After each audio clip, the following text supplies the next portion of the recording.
During sports seasons, during the fall, winter, and spring, students have to balance schoolwork, practice, and games. Many students struggle with keeping up with their grades along with many other challenges. Student athletes have to put in a ton of time and effort to be successful. So today, I will be interviewing two varsity athletes along with our softball, volleyball coach, Miss Yarnell, and our principal, Miss Police, to see their take on the struggle of being student athletes.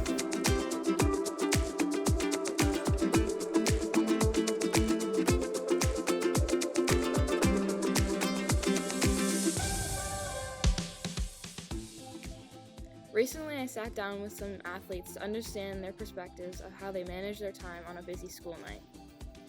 When I get home, the first thing I do is my homework. I start with the hardest thing and then work down to the easiest. I usually spend about an hour to an hour and a half on homework every night. After I do my homework, I'll get prepared for hockey practice. That's like stretching, eating a snack, or eating dinner sometimes. Then I'll go to hockey practice. When I get to the rink, I usually stretch and play some soccer, and then I get ready. During club season, I have to miss a lot of school for showcases, and I have to get dismissed a lot, and it affects me because I miss a lot of work, and it's hard to catch up with everything because I have tournaments on the weekends, so I can't really do my work on the weekends, and I have to really manage my time well. How do you balance making sure your schoolwork is done and not falling behind, along with making sure you make it to practice?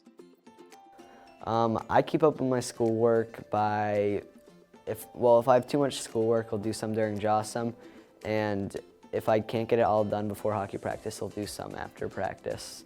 And I'm pretty good about getting my assignments done in class, so I pay attention and focus.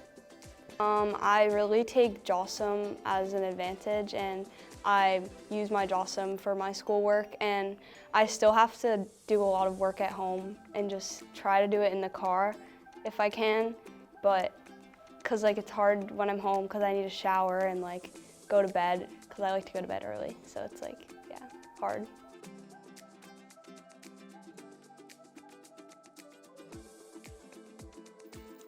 Are there any recommendations you would give other student athletes to be successful?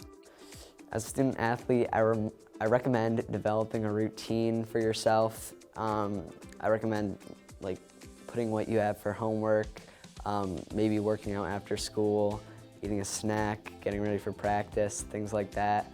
You should focus on school the most, but you can also focus on yourself.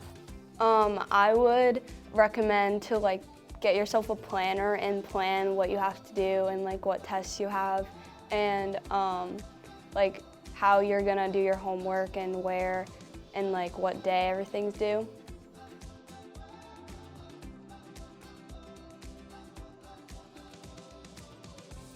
What do you do when you get dismissed early from school for games? If I get dismissed early for a game, if I have a lot of work, I'll do some on the bus, or earlier that day I'll go in for JAWSOM because it helps me get my work done. When I get dismissed early for games, I'll tell the teachers, or they'll know because of the schedule, and I'll just make sure to go into JAWSOM to see the work that I missed and how to do it. Now I'll be asking our principal and one of our sports coaches what struggles they see in student athletes. So as someone who's coached high school and collegiate athletes for the last 25 years, I think one of the biggest things that I've seen change is I think just the time commitment for athletics has grown significantly. I think the time that kids are spending on club sports, additionally with high school or even middle school sports, I think everything is competing against each other, so I think the push and pull in many different directions for student athletes is probably the greatest challenge. I would say probably time management skills of balancing the workload of being a student and then just games, practices, and not feeling too overwhelmed. As a coach and teacher, what do you do to make sure your students are ready for class? So I'm going to answer this question from a coaching perspective. I think I try to recognize the time commitment that families are making, because it's not just about the student athlete.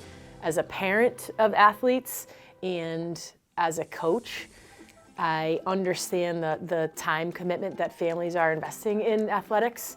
And I think I try the best that I can to strike a balance for families, because I feel like as a coach, I can control that. I can control the schedule. I can control the amount of time that my athletes are putting into the sport that I'm coaching, and that has a direct impact on families as well. I think the biggest message that I could send to you is that I try to encourage families to find a balance between athletics and other priorities. I think communication is key. So with Google Classroom, I have all the assignments. If people are absent, I'll just go up to them, have a conversation on what they're missing to make sure that they're staying with the rest of the class. Have you seen a change in students from when you started coaching to now? Yes, and I think I started to answer this a little bit. 25 years ago, there was very limited opportunities for students outside of school sports, and I think the greatest change has been the impact of travel sports, and I think the time, the money, the commitment, and sometimes I think the unintended, like the promise of whether it's scholarship money. I think that's probably the biggest change and shift that I've seen, is kids are focusing more on their travel team. And they're also, what I don't necessarily agree with, is I see too much specializing in one sport. The greatest athletes that I've ever coached are multi-sport athletes.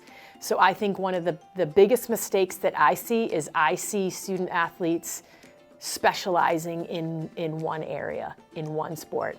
And there's a physical risk to that, but even greater, there's an emotional risk to that.